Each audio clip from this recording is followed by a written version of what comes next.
Have you ever struggled to be more disciplined? You know you got that paper due next week, but you don't do anything all week even though you know it's coming? Or you set up a brand new habit that you're so excited about that you know can improve your life, your relationships, or your work, but you don't stick to it?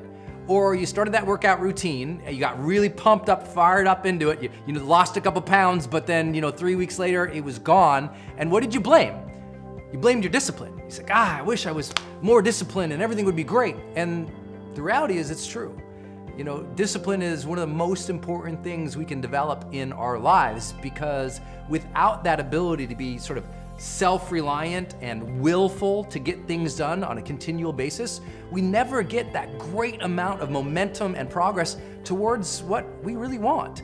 And I bet there's a lot of areas of your life that could really benefit from being more disciplined, whether you're eating healthier or working out more often, or being more disciplined about doing your art on a consistent basis, or contributing, or even being more disciplined about just speaking up for yourself when you know that you should.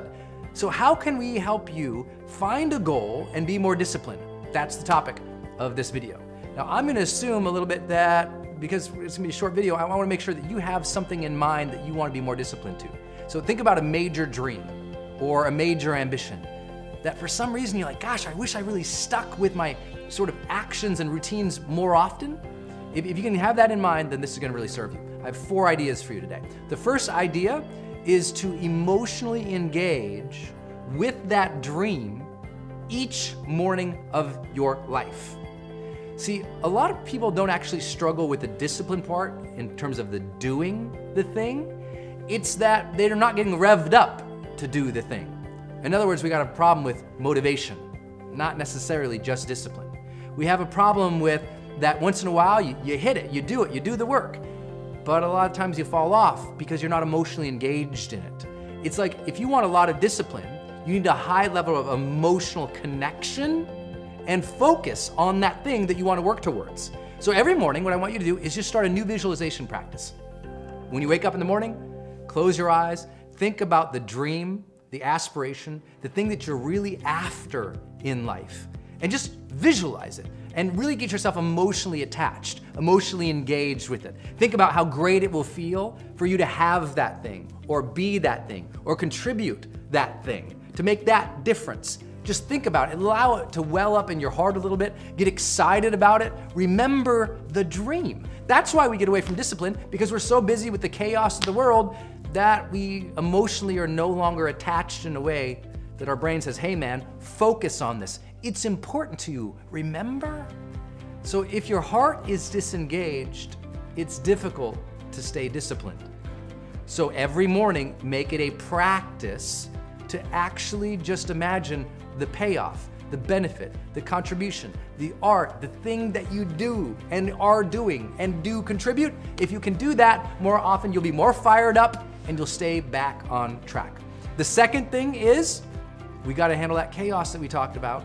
So I need you to do your work before you respond to the world. It's the #1 thing I'm always telling people in High Performance Academy and all my other training sessions is, if you are constantly waking up in the morning and all you do is just reply to everybody, and you're replying to their texts, you're replying to their needs, you're replying to their emails, all of a sudden the day is ripped away and you find yourself out of your own routine. But if you set up your morning to win, or you set up blocks of time to win, as we'll talk about, and you do that first, do your work first, it's easier to stay disciplined. If you're saying, you know what, this year I want to, in these next couple months, I want to be more healthy, great. Get your health stuff out of the way in the morning. Create your shake, do your workout, create a healthy lunch to take to work, and you're off and going to a good start. But if you wait for the remainder of the day for discipline to strike, it never will. The third thing is what we call block time. You need to have scheduled blocks of time where that discipline happens every day, and that's the only thing that happens. Look, you can always do something every day towards your dreams. And if you believe that, it could be just something small. It could be doing a little bit of research, journaling, taking that action, creating that presentation, making that call, whatever it is for you. You can do something every day. And if you believe that, then you need time to do that. And that time, what we call block time, you say, okay, today, from 1 o'clock to 3 o'clock, I'm only doing this thing that I need more discipline towards. And during that time, you don't check your email, you don't do your Facebook, you don't browse the internet. All that happens during that time is what you're supposed to be doing. The reason a lot of people don't have discipline in their life is they're letting their day be ruled by randomness. They don't have blocks of time that have actually been scheduled to do the thing they're supposed to do. So they're counting on sudden will. Oh, I'll get to that today, or I'll get to that someday. And of course, someday turns into never, and then they start blaming their discipline. It's not their discipline, it's the lack of a calendar that says, do this now. So schedule what you must make happen, and you'll suddenly find yourself, wow, I'm so disciplined. And then the last piece is, you gotta set up some social rewards. It's hard to stay disciplined at something if you're never getting any payoff from it. We can take that first step I told you about visualizing something. But if you get some small wins along the way and you're never celebrating with other people, then your brain says, this isn't benefiting me. And I really mean that. You have to do it with other people. You have to have that connection with others to celebrate, to keep your will intact, to keep doing the thing you're supposed to be doing. It's so important for you to do this. If you're a writer and you finish a chapter, call up a friend, say, hey, you know what? I finished the chapter I was supposed to finish today. Let's go out for a drink. If you've accomplished something at work you said you were gonna do, get everybody together, say, hey, you know what? Lunch is on me today. Let me take care of you guys for lunch. If you finally achieved something that you've been working towards for so long, you need to take some time to go out with friends and family and just talk about the process. Talk about how it felt to finally complete this thing. See, if we're never celebrating, we're never gonna develop real discipline. And it's funny because too many people think those are opposite things. They think discipline can't be fun, that discipline can't be joyful. But the masters of this life have proven that doing things in a disciplined way can also be doing things in a joyful way.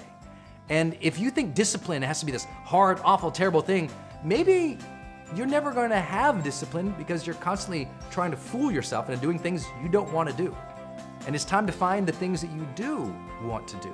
It's time to connect to those emotionally and to visualize those, to get other people to the party with you, to celebrate, to do the things that really matter, which is block the time to make the dang thing happen. If you'll do these things, you'll start to find yourself much more disciplined and on your way to living what we call the charged life.